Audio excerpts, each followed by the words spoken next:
10ನೇ ತರಗತಿ ವಿದ್ಯಾರ್ಥಿಗಳಿಗೆ ಇವತ್ತು ನಿಮಗೆ ನಾನು ಹೇಳಿಕೊಟ್ಟಿರ್ತಕ್ಕಂಥ ಪದ್ಯ ತುಂಬ ಇಂಪಾರ್ಟೆಂಟ್ ಮಕ್ಕಳೇ. ಹಲಗಲಿಯ ಬೇಡರು. ಹಲಗಲಿ ಎನ್ನುವುದು ಕರ್ನಾಟಕದ ಬಾಗಲಕೋಟೆ ಜಿಲ್ಲೆಯ ಮುಧೋಳ ತಾಲೂಕಿನಲ್ಲಿ ಬರ್ತಕ್ಕಂಥ ಒಂದು ಪುಟ್ಟ ಹಳ್ಳಿ. ಆ ಪುಟ್ಟ ಹಳ್ಳಿಯಲ್ಲಿರ್ತಕ್ಕಂಥ ಪ್ರತಿಯೊಬ್ಬರು ಸಹ ಸ್ವತಂತ್ರ ಯೋಧರು ಅಂತ ಹೇಳ್ಬೋದು. ಅವತ್ತೆಲ್ಲ ಗೊತ್ತಿದೆ ಮಕ್ಕಳು ನಿಮಗೆ. ಸ್ವತಂತ್ರ ಹೋರಾಟ ನಡೀಬೇಕಾದ್ರೆ ತುಂಬ ಜನ ಮನೆಯಲ್ಲಿ ನನ್ಯಾಕೆ ಇದು ಕೆಲಸ, ನಾನ್ಯಾಕೆ ಕೆಲಸ ಮಾಡಬೇಕು, ನಾನ್ಯಾಕೆ ಹೋರಾಟ ಮಾಡಬೇಕು ಅಂತ ಕೂತ್ಕೊಳ್ತಾ ಇದ್ರು. ಆದರೆ ಹಲಗಲಿಯ ಬೇಡರು ಬ್ರಿಟಿಷರ ವಿರುದ್ಧ ದಂಗೆ ಎದ್ದು ಅವರ ವಿರುದ್ಧ ಸರಿಸಮನಾಗಿ ಹೋರಾಟವನ್ನು ಮಾಡ್ತಾರೆ. ಯಾರು? ಹಲಗಲಿಯ ಬೇಡ. ಅಂಥ ಹಲಗಲಿಯ ಬೇಡರ ಲಾವಣಿಗಳು ನಿಮಗೆ ತುಂಬ ಮುಖ್ಯ. ಯಾಕೆ ಅಂದರೆ 4 ಮಾರ್ಕ್ಸ್ಗೆ ಒಂದು ಪದ್ಯವನ್ನು ಕೇಳ್ತಾರೆ, ಇಲ್ಲ ಅಂದರೆ ನಿಮಗೆ ಈ ಪದ್ಯದಲ್ಲಿ ಭಾವಾರ್ಥವನ್ನು ಬರೆಯೋದಕ್ಕೆ ಕೇಳ್ತಾರೆ. ಆದ್ದರಿಂದ ಈ ಪದ್ಯ ತುಂಬ ಇಂಪಾರ್ಟೆಂಟ್ ಮಕ್ಕಳೇ. ಇದರಲ್ಲಿ ಟೋಟಲ್ಲು 8 ಸಾಲುಗಳಿದ್ದಾವೆ. ಆ ಸಾಲುಗಳಲ್ಲಿ 4 ಲೈನ್ಗಳನ್ನ ನೀವು ತುಂಬ ಚೆನ್ನಾಗಿ ಬಯಟ್ ಮಾಡ್ಕೊಳ್ಳೇಬೇಕು. ಯಾಕೆ ಅಂದರೆ ಕಂಠಪಾಠ ಪದ್ಯಕ್ಕೆ ಈ 8 ಲೈನ್ಗಳು ತುಂಬ ಇಂಪಾರ್ಟೆಂಟ್ ಮಕ್ಕಳೇ. ಅದನ್ನು ನಾನು ನಿಮಗೆ ಇವತ್ತು ವಿವರಣೆಯ ಮೂಲಕ ಹೇಳೋದು ಕೊಟ್ಟಿದ್ದೀನಿ. ಚೆನ್ನಾಗಿ ಅರ್ಥ ಮಾಡ್ಕೊಳ್ಳಿ. ಏನು ಅರ್ಥ ಆಗಿಲ್ಲ ಅದನ್ನು ನಮ್ಮ ಕಮೆಂಟ್ ಬಾಕ್ಸಲ್ಲಿ ಕಮೆಂಟ್ ಹಾಕಿ ನೋಡ್ಕೊಳ್ಳಿ ಮಕ್ಕಳೇ. ನಿಶಸ್ತ್ರೀಕರಣ ಕಾಯ್ದೆಯನ್ನು ಜಾರಿಗೆ ತಂದಂಥ ಬ್ರಿಟಿಷರು ಹಲಗಲಿಗೆ ದಂಗೆಯನ್ನು ಇಟ್ಟು ಹಲಗಲಿಗೆ ಬಂದು ನಿಮ್ಮ ಆಧಾರಗಳನ್ನ ಕೊಡಬೇಕು ಅಂತ ಕೇಳ್ತಾರೆ. ಆಗ ಹಲಗಲಿಯ ಬೇಡರು ಬ್ರಿಟಿಷರ ವಿರುದ್ಧ ಪ್ರಶ್ನೆಯನ್ನು ಮಾಡ್ತಾರೆ. ನಾವು ಯಾಕೆ ಆಧಾರಗಳನ್ನ ಕೊಡಬೇಕು? ಈ ಆಧಾರಗಳು ನಮಗೆ ವಂಶ ಪಾರಂಪರ್ಯವಾಗಿ ಬಂದಿರೋದು. ನಮ್ಮ ಆಧಾರಗಳನ್ನ ನಾವು ಬಳಸೋದಕ್ಕೆ ನಿಮ್ಮ ಪರ್ಮಿಷನ್, ಅಪ್ಪಣೆ ಯಾಕೆ ಬೇಕು ಅಂತ ತಿರುಗಿ ಬೀಳ್ತಾರೆ. ಯಾರ ವಿರುದ್ಧ? ಬ್ರಿಟಿಷರ ವಿರುದ್ಧ. 10ನೇ ತರಗತಿ ಪದ್ಯಗಳಲ್ಲಿ ತುಂಬ ಮುಖ್ಯವಾಗಿರ್ತಕ್ಕಂಥ ತುಂಬ ಇಂಟ್ರೆಸ್ಟಿಂಗ್ ಆಗಿರ್ತಕ್ಕಂಥ ಪದ್ಯನೇ ಹಲಗಲಿಯ ಬೇಡರು ಮಕ್ಕಳು. ಹಲಗಲಿಯ ಬೇಡರು ಆ ಪದ್ಯವನ್ನು ಕೇಳ್ತಾ ಇದ್ರೆ ಇನ್ನೂ ಒಂದ್ಸಲ ಕೇಳೋಣ ಅನಿಸುತ್ತೆ, ಮೈ ರೋಮಾಂಚನ ಆಗುತ್ತೆ. ಅಂಥ ಪದ್ಯಗಳ ಸಾಲಿಗೆ ಸೇರ್ತಕ್ಕಂಥ ಒಂದು ಪದ್ಯನೇ ಹಲಗಲಿಯ ಬೇಡರು. ಈ ಹಲಗಲಿಯ ಬೇಡರು ಬ್ರಿಟಿಷರ ವಿರುದ್ಧ ದಂಗೆ ಎದ್ದಿದ್ದೇ ಒಂದು ಸೋಜಿಗ ಅಂತ ಹೇಳ್ಬೋದು. ಅವತ್ತೆಲ್ಲ ಜನ ತುಂಬ ಎದುರುಕೊಳ್ತಾ ಇದ್ರು ಬ್ರಿಟಿಷರಿಗೆ. ಆದರೆ ಹಲಗಲಿಯ ಜನ ಯಾವತ್ತಿಗೂ ಎದುರುಕೊಳ್ಳಿಲ್ಲ. ಬ್ರಿಟಿಷರನ್ನ ಮಣಿಸೋದಕ್ಕೆ ಹೋರಾಟವನ್ನು ಮಾಡಿದ್ರು. ಆದರೆ ಕಡೆಯಲ್ಲಿ ಅವ್ರಿಗೆ ಜಯ ಸಿಗಲಿಲ್ಲ. ಪರಿಣಾಮ ಏನಾಯ್ತಪ್ಪ ಅಂದರೆ ಬ್ರಿಟಿಷರು ಹಲಗಲಿಯನ್ನು ಸುಟ್ಟು ಬೂದಿ ಮಾಡಿಬಿಟ್ರು. ಅದನ್ನೇ ನಾನು ನಿಮಗೆ ಇವತ್ತು ಹೇಳಿಕೊಟ್ಟಿರೋದು ಮಕ್ಕಳೇ. 8 ಲೈನ್ ಪದ್ಯ ತುಂಬ ಇಂಪಾರ್ಟೆಂಟ್. ನೋಡಿ, ಹಲಗಲಿಗೆ ಬಂದು ದಂಗೆಯನ್ನು ಇಟ್ಟು ಅಲ್ಲಿರ್ತಕ್ಕಂಥ ವಸ್ತುಗಳನ್ನೆಲ್ಲ ದೋಚ್ಕೊಂಡು ಹೋಗ್ತಾರೆ ಬ್ರಿಟಿಷರು.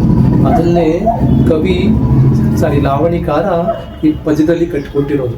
ಲಾವಣಿಕಾರ ಇಲ್ಲಿ ಒಂದು ಕಥನವನ್ನು ಹೇಳೋದು ಕೊಟ್ಟಿದ್ದಾನೆ. ಅದೇ ಹಲಗಲಿಯ ಬೇಡರ ಲಾವಣಿ ತಾರ ಕಥನ. ಅಂದರೆ ಹಲಗಲಿಯಲ್ಲಿ ಏನಾಯಿತು ಅದನ್ನು ಲಾವಣಿಕಾರ ತನ್ನ ಜನಪದ ಲಾವಣಿಯಲ್ಲಿ ಕಟ್ಟಿಕೊಟ್ಟಿದ್ದಾನೆ. ನೋಡ್ಕೊಳ್ಳಿ ಮಕ್ಕಳೇ. ಕೊಡಲಿ ಕೋರೆ ಕುಡಕ ಬೀಣ ಮೊಸರು ಬೆಣ್ಣಿ ಹಾಲ. ಯಾವಾಗ ಹಲಗಲಿಯ ಬೇಡರು ಸೋಲನ್ನು ಕಂಡ್ರೋ ಆವಾಗ ಬ್ರಿಟಿಷರಿಗೆ ತುಂಬ ಆನಂದ ಆಗಿಬಿಡ್ತು. ತಕ್ಷಣ ಕಡೆಯ ಹಂತದಲ್ಲಿ ಅವ್ರು ಏನು ಮಾಡಿದ್ರು ಮಕ್ಕಳೇ, ಅವರಿಗೆ ಜಯ ಸಿಗುತ್ತೆ ಅಂತ ಅನ್ನಿಸ್ಬಿಡ್ತು. ಅವಾಗ ಏನು ಮಾಡಿದ್ರು, ಇಡೀ ಹಲಗಲಿಯನ್ನು ಲೂಟಿ ಮಾಡೋದಕ್ಕೆ ಮುಂದಾದರು. ಏನು ತಗೊಂಡ್ರು ನೋಡಿ, ಹಲಗಲಿಯಲ್ಲಿ ಏನೇನನ್ನ ದೋಚ್ಕೊಂಡು ಹೋಗ್ಬಿಟ್ರಪ್ಪ ಅಂದರೆ ಕೊಡಲಿ ಕೋರೆ ಕುಡ ಕಬ್ಬಿಣ. ಕೊಡಲಿ ಗೊತ್ತು ನಿಮಗೆ, ಕೊಡಲಿ ಕೋರೆ ಕುಡ ಅಂದರೆ ನೇಗಿಲಿನ ಮುಂದಕ್ಕೆ ಬಳಸ್ತಕ್ಕಂಥ ಒಂದು ಕಬ್ಬಿಣದ ತುಂಡು. ಕುಡ, ಕಬ್ಬಿಣ, ಮೊಸರು, ಬೆಣ್ಣೆ ಹಾಲ. ಮೊಸರು, ಬೆಣ್ಣೆ, ಹಾಲು ಎಲ್ಲವನ್ನು ದೋಚ್ಕೊಂಡ್ಬಿಟ್ರು ಬ್ರಿಟಿಷರು. ಅದೆಷ್ಟು ಅತ್ಯಾಸ ಇತ್ತು ಅವ್ರಿಗೆ ಗೊತ್ತಿಲ್ಲ. ಎಲ್ಲವನ್ನು ದೋಚ್ಕೊಂಡ್ಬಿಟ್ರು ಹಲಗಲಿಯಲ್ಲಿ. ಉಪ್ಪು, ಎಣ್ಣೆ, ಅರಿಶಿನ, ಜೀರಿಗೆ, ಅಕ್ಕಿ, ಸಕ್ಕರೆ, ಬೆಲ್ಲ. ನೋಡಿ ಮಕ್ಕಳೇ, ಉಪ್ಪು, ಎಣ್ಣೆ, ಅರಿಶಿನ, ಜೀರಿಗೆ, ಅಕ್ಕಿ, ಸಕ್ಕರೆ, ಬೆಲ್ಲ ಎಲ್ಲವನ್ನು ದೋಚಿಬಿಟ್ರು ಹಲಗಲಿಯಲ್ಲಿ. ಹಲಗಲಿಯನ್ನು ಹೇಳ್ತಾರಲ್ಲ ಮಕ್ಕಳು, ಹಳ್ಳಿಗಳ ಕಡೆ ಗುಡ್ಸಿ ಗುಡ್ಡಾಂತರ ಮಾಡಿದ್ರು ಅಂತ. ಆ ಥರ ಎಷ್ಟು ಕೆಟ್ಟ ಬುದ್ಧಿ ಇರಬೇಕು ಬ್ರಿಟಿಷರಿಗೆ. ನಮ್ಮನ್ನು ಈ ಥರ ದಬ್ಬಾಳಿಕೆಯಲ್ಲಿ ಇಟ್ಕೊಂಡು ಅಷ್ಟು ವರ್ಷಗಳ ಕಾಲ ನಮ್ಮನ್ನು ತುಂಬ ಅವ್ರ ಕಪಿಮುಷ್ಟಿಯಲ್ಲಿ ನಮ್ಮನ್ನು ಬಂಧಿಸಿಟ್ಕೊಂಡಿದ್ರು. ನಾವೆಲ್ಲ ಅವತ್ತೇ ಒಂದಾಗಿದ್ದರೆ ನಮಗೆ ಯಾವತ್ತೂ ಸ್ವತಂತ್ರ ಸಿಗ್ತಾ ಇತ್ತು. ನಮ್ಮ ದೇಶ ಇನ್ನೂ ಹೆಚ್ಚು ಮುಂದುವರಿತಾ ಇತ್ತು. ಏನು ಮಾಡೋದು? ಏನೂ ಮಾಡೋಕ್ಕಾಗಲ್ಲ ಮಕ್ಕಳೇ. ನೋಡ್ಕೊಳ್ಳಿ. ಕೊಡಲಿ ಕೋರೆ ಕುಡಕ ಬೀಣ ಮೊಸರು ಬೆಣ್ಣೆ ಹಾಲ. ಕೊಡಲಿ ಕೋರೆ ಕುಡ ಕಬ್ಬಿಣ ಮೊಸರು ಬೆಣ್ಣೆ ಹಾಲ ಎಲ್ಲವನ್ನು ದೋಚ್ಕೊಂಡ್ಬಿಟ್ರು. ಉಪ್ಪು, ಎಣ್ಣೆ, ಅರಿಶಿನ, ಜೀರಿಗೆ, ಅಕ್ಕಿ, ಸಕ್ಕರೆ, ಬೆಲ್ಲ. ಉಪ್ಪು, ಎಣ್ಣೆ, ಅರಿಶಿನ, ಜೀರಿಗೆ, ಅಕ್ಕಿ, ಸಕ್ಕರೆ, ಬೆಲ್ಲ ಎಲ್ಲ. ನೋಡಿ ಮಕ್ಕಳೇ, ಅವತ್ತೆಲ್ಲ ಭಾರತೀಯರು ಎಲ್ಲ ವಸ್ತುಗಳನ್ನ ಬೆಳೀತಾ ಇದ್ರು. ಅದು ನಮಗೆ ಹೆಮ್ಮೆ ಕೊಡ್ತಕ್ಕಂಥ ವಿಷಯ ಮಕ್ಕಳೇ. ಬ್ರಿಟಿಷರು ನಮ್ಮ ದೇಶಕ್ಕೆ ಬರೋದಕ್ಕೆ ಕಾರಣ ಸಾಂಬಾರ ಪದಾರ್ಥಗಳು.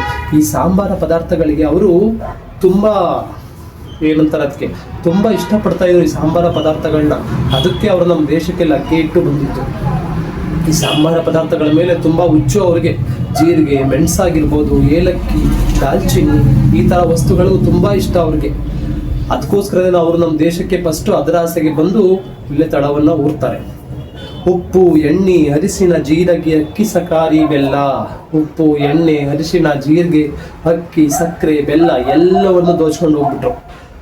ಗಂಗಳ ಚೆರಗಿ, ಮಂಗಳ ಸೂತ್ರ, ಓದವು ಬೀಸು ಕಲ್ಲ. ಮಕ್ಕಳೇ ಗಮನಿಸಿ, ಗಂಗಳ ಅಂದ್ರೆ ತಟ್ಟೆ, ಊಟ ಮಾಡ್ತಕ್ಕಂಥ ತಟ್ಟೆಯನ್ನು ಬಿಡ್ಲಿಲ್ಲ.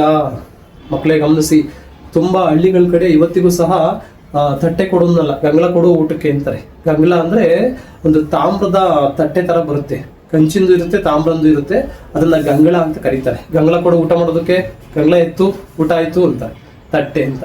ಆ ತಟ್ಟೆಯನ್ನು ಸಹ ದೋಚ್ಕೊಂಡ್ರು. ಗಂಗಳ ಚೆರಗಿ, ಚೆರಗಿ ಅಂದ್ರೆ ಚಂಬು ಅಂತ ಚಂಬುಗಳನ್ನು ಸಹ ದೋಚ್ಕೊಂಡ್ರಂತೆ. ಎಲ್ಲವನ್ನು ಬಾಚ್ಕೊಂಡು ಮಂಗಳ ಸೂತ್ರ, ಮಹಿಳೆಯರ ಕೊಳ್ಳಿರ್ತಕ್ಕಂಥ ಮಂಗಳ ಸೂತ್ರಕ್ಕೂ ಕೈಯನ್ನ ಹಾಕಿ ಕಿತ್ಕೊಂಡ್ಬಿಟ್ಟಿದ್ದಾರೆ. ನೋಡಿ ಎಷ್ಟು ಹೀನಾಯವಾಗಿ ಅಲಗಲಿಯನ್ನ ಹಾಳು ಮಾಡ್ತಿದ್ದಾರೆ ಅಂದ್ರೆ ಬ್ರಿಟಿಷರು. ನಿಜಕ್ಕೂ ಸಹ ವಿಷಾದನೀಯ ಮಕ್ಕಳೇ. ಮಂಗಳ ಸೂತ್ರ, ಓದವು ಬೀಸು ಕಲ್ಲ, ಬೀಸೋ ಕಲ್ಲುಗಳನ್ನು ಸಹ ಬಿಡ್ಲಿವಂತೆ. ನೋಡಿ ಎಷ್ಟು ಹೀನಾಯವಾಗಿ ಅಲಗಲಿಯ ಜನರನ್ನ ಯೋನಿಸಿದ್ದಾರೆ ಅವರು. ಮಂಗಳ ಸೂತ್ರ, ಓದವು ಬೀಸು ಕಲ್ಲ, ಹಾಳಾಗಿ ಹೋಯಿತು ಹತ್ತು ವರ್ಣಿಸಿ ಏಳಲಿ ನಾನೆಷ್ಟ. ಲಾವಣಿಕಾರ ಹೇಳ್ತಾನೆ, ಇಡೀ ಅಲಗಲಿಯನ್ನ ಹಾಳು ಮಾಡಿಬಿಟ್ರು. ಎಷ್ಟು ಅಂತ ನಾನು ಹೇಳಿ, ನನಗೆ ಗೊತ್ತಿರೋವಷ್ಟು ನಾನು ನಿಮ್ಮ ಮುಂದೆ ಹೇಳ್ತಾ ಇದ್ದೀನಿ ಅಂತಾನೆ ಲಾವಣಿಕಾರ ಇದನ್ನೆಲ್ಲ ನೋಡಿರ್ತಕ್ಕಂಥ ಲಾವಣಿಕಾರ ಕಟ್ಕೊಟ್ಟಿರ್ತಕ್ಕಂಥ ಇದು ಗೀತೆ. ಇದು ಯಾವುದು? ಅಲಗಲಿಯ ಬೇಡರು. ಇದನ್ನು ನಾವು ಲಾವಣಿಗಳು ಅಂತ ಕರಿತೀವಿ, ವೀರಗೀತೆ ಅಂತ ಕರಿತೀವಿ. ಮಕ್ಕಳ ಕೇಳ್ತಾರೆ ನಿಮ್ಗೆ ತುಂಬಾ ಇಂಪಾರ್ಟೆಂಟ್ ಕ್ವಶನ್, ಲಾವಣಿಗಳನ್ನ ಯಾಕೆ ವೀರಗೀತೆಗಳು ಅಂತ ಕರಿತೀವಿ ಅಂತ. ಅಂದ್ರೆ ಯುದ್ಧದಲ್ಲಿ ಹೋರಾಟ ಮಾಡಿ ಜೀವವನ್ನು ಕೊಟ್ಟಿರ್ತಕ್ಕಂಥ ವೀರ ಯೋಧರ ಮೇಲೆ ಈ ಲಾವಣಿಗಳನ್ನ ಬರೀತಾರೆ. ಮಕ್ಕಳೇ ಯಾರಾದ್ರೂ ಒಂದು ಹೆಸರು ಹೇಳ್ಬೋದಲ್ಲ? ಟಿಪ್ಪು ಸುಲ್ತಾನ್ ಬಗ್ಗೆ, ಸಂಗೊಳ್ಳಿ ರಾಯಣ್ಣನ ಬಗ್ಗೆ, ಕಿತ್ತೂರು ರಾಣಿ ಚೆನ್ನಮ್ಮನ ಬಗ್ಗೆ, ಈ ಥರದವ್ರ ಮೇಲೆ ಲಾವಣಿ ಗೀತೆಗಳನ್ನ ಬರೀತಾರೆ. ಎಲ್ಲ ಗೊತ್ತೇ ಇದೆ. ಈಸೂರು ದಂಗೆ ಅಲ್ಲಿ ಭಾಗವಹಿಸ್ತಕ್ಕಂಥವ್ರು, ಮತ್ತೆ ಮುಂಡರಗೆ, ಭೀಮರಾಯ ಇಂಥವ್ರ ಮೇಲೆ ಲಾವಣಿಗಳನ್ನ ಕಟ್ತಾರೆ. ಲಾವಣಿಗಳನ್ನ ಅದರಿಂದಲೇ ನಾವು ವೀರಗೀತೆಗಳು ಅಂತ ಕರೆಯೋದು. ನೋಡಿ ಮಕ್ಕಳೇ, ಹಾಳಾಗಿ ಹೋಯಿತು ಹತ್ತು ವರ್ಣಿಸಿ ಏಳಲಿ ನಾನೆಷ್ಟ. ಇಡೀ ಅಲಗಲಿಯನ್ನ ಹಾಳು ಮಾಡಿಬಿಟ್ರು. ಹತ್ತು ವರ್ಣಿಸಿ ಇದನ್ನೆಲ್ಲ ಹತ್ಕೊಂಡು ನಾನು ಎಷ್ಟು ಅಂತ ಹೇಳಿ. ಈ ತರ ಅಲಗಲಿಯನ್ನ ಹಾಳು ಮಾಡ್ತಿದ್ದಾರೆ. ಏನು ಅವ್ರಿಗೆ ಸಿಕ್ಕಂತ ಎಲ್ಲ ವಸ್ತುಗಳನ್ನ ದೋಚ್ಕೊಂಡು ತುಂಬಿಕೊಳ್ತಾ ಇದ್ದಾರೆ ಗಾಡಿಗಳಿಗೆ. ನೋಡಿ ಮುಂದೆ, ಸಿಕ್ಕದ್ದು ತಗೊಂಡು ಸರದ ನಿಂತರೋ ಊರಿಗೆ ಕೊಳ್ಳಿ ಕೊಟ್ಟ. ನೋಡಿ ಮಕ್ಕಳೇ, ಅವ್ರಿಗೆ ಇಷ್ಟವಾದಂತ ವಸ್ತುಗಳನ್ನ ತಗೊಂಡು ಹೋದ್ರೆ ಓಕೆ, ಸಹಿಸ್ಕೊಳ್ಳೋಣ. ಆದ್ರೆ ಕಡೆಯಲ್ಲಿ ಹೇಳ್ತಾರೆ, ಎಲ್ಲ ವಸ್ತುಗಳನ್ನ ದೋಚ್ಕೊಂಡು ತುಂಬಿಕೊಂಡು ಸಿಕ್ಕದ್ದು ತಗೊಂಡು ಸರದ ನಿಂತರೋ, ರೆಡಿಯಾಗಿ ನಿಂತ್ಕೊಂಡ್ರು. ಏನ್ಕೆ? ಊರಿಗೆ ಕೊಳ್ಳಿ ಕೊಟ್ಟ. ಈ ಊರಿಗೆ ಕೊಳ್ಳಿಯನ್ನ ಇಡ್ರು ಅಂತ ಹೇಳಿ ಆಜ್ಞೆ ಮಾಡ್ತಿದ್ದಾರೆ. ಯಾರಿಗೆ? ಬ್ರಿಟಿಷ್ ಸೈನಿಕರಿಗೆ.